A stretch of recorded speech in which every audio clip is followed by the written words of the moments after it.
Okay. Hi, my name is Misty Russell, and we're here at Trey Bella's store where we're hosting a Bible study women's group, support group, chatting to support for women on Tuesdays at 9 o'clock. And this is Tracy Farmer, who is facilitating the group.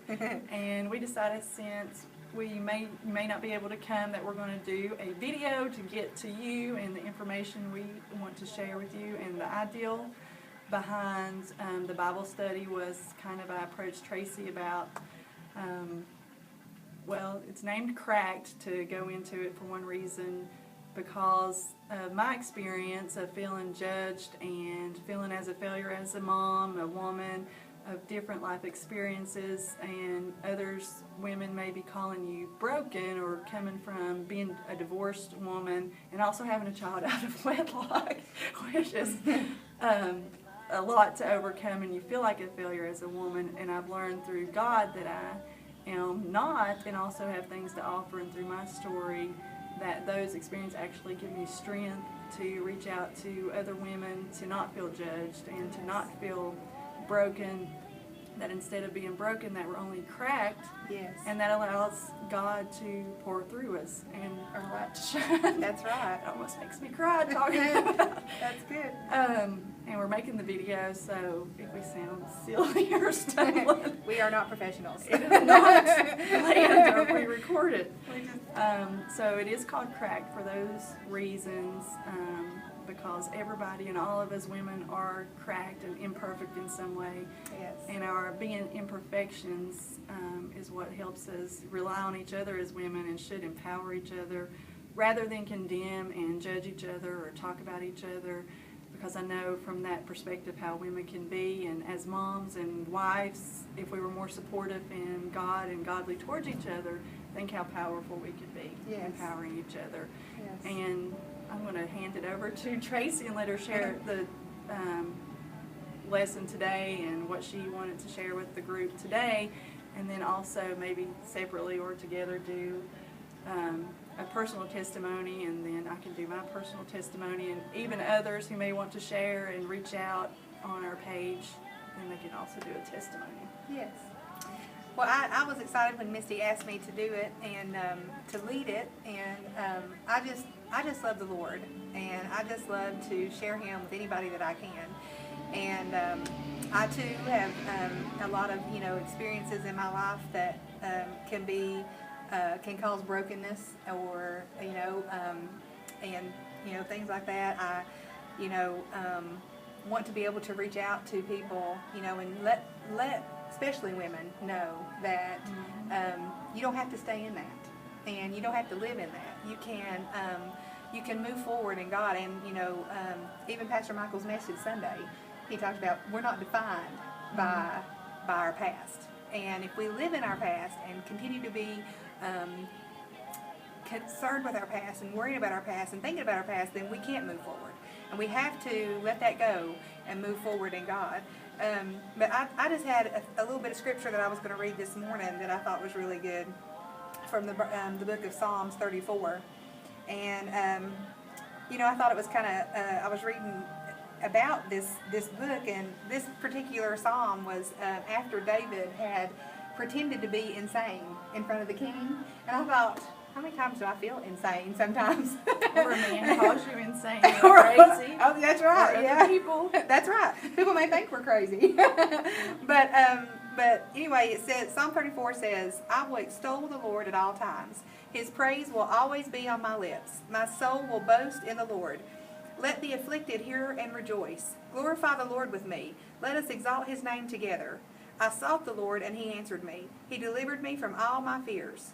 Those who look to Him are radiant. Their faces are never covered with shame. This poor man called, and the Lord heard him. He saved him out of all of his troubles. The angel of the Lord encamps around those who fear Him, and He delivers them. Taste and see that the Lord is good. Blessed is a man who takes refuge in Him. Fear the Lord, you His saints, for those who fear Him lack nothing. The lions may grow weak and hungry, but those who seek the Lord lack no good thing. Come, my children, listen to me. I will teach you the fear of the Lord. Whoever of you loves life and desires to see many good days, keep your tongue from evil and your lips from speaking lies. Turn from evil and do good. Seek peace and pursue it. The eyes of the Lord are on the righteous, and his ears are attentive to their cry. The face of the Lord is against those who do evil, to cut off the memory from them on the earth. The righteous cry out, and the Lord hears him. He delivers them from all their troubles. The Lord is close to the brokenhearted and saves those who are crushed in spirit. A righteous man may have troubles, but the Lord delivers them from them all. He protects all his bones, not one of them will be broken. Evil will slay the wicked. The foes of the righteous will be condemned. The Lord redeems his servants. No one will be condemned who takes refuge in him. And I just thought there were so many key verses in there, especially that the righteous cry out and the Lord delivers them from all their troubles. Not just some of their troubles, but all of their troubles. Yeah. And that makes me think about when it says the righteous, and I know some people may think, like I used to feel like I'm not good enough to ask for God's help. Right. Because I've had a child out of wedlock and been divorced by 2 different men. And before I even married my husband, but at the worst time in my life, I thought, I'm not righteous.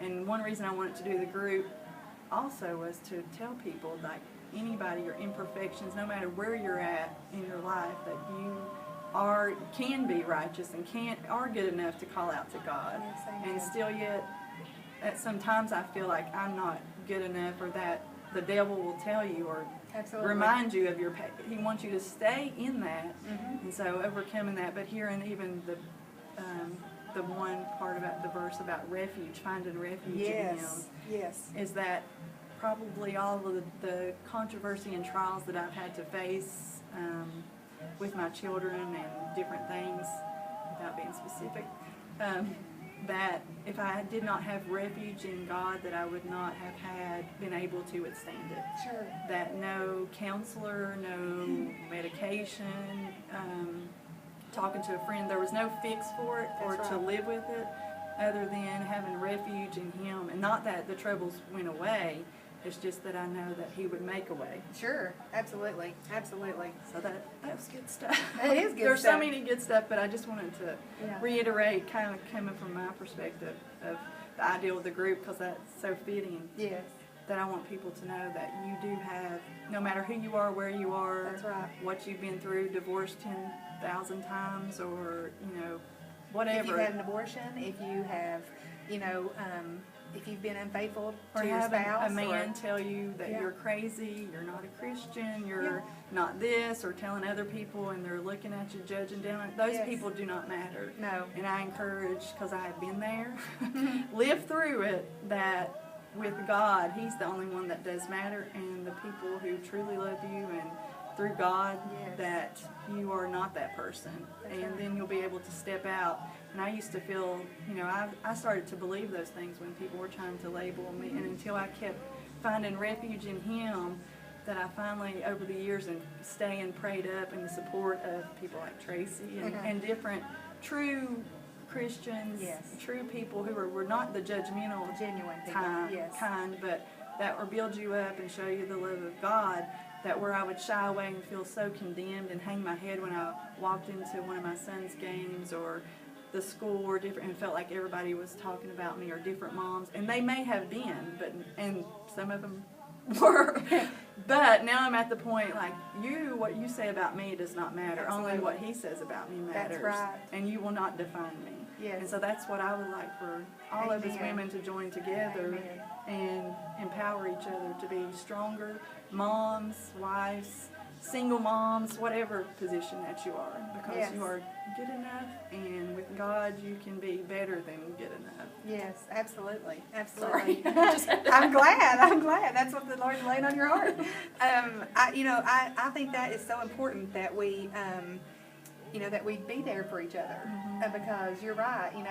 I think that we, have a society where even as, young girls are getting bullied on Facebook and getting bullied in social media, not just at school, but they're getting into their, if you want to say that, they're at home, but they're getting into their homes and bullying them when they do that. And, we've had, stories on national news where, one, if not maybe two, have killed herself over it, not too long ago, in recent passing.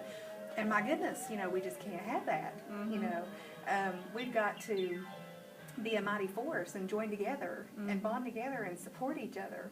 And, stop looking down at each other. Stop gossiping and talking about each other. And And we that's need hard that. to do. I mean, sometimes even I would fall into that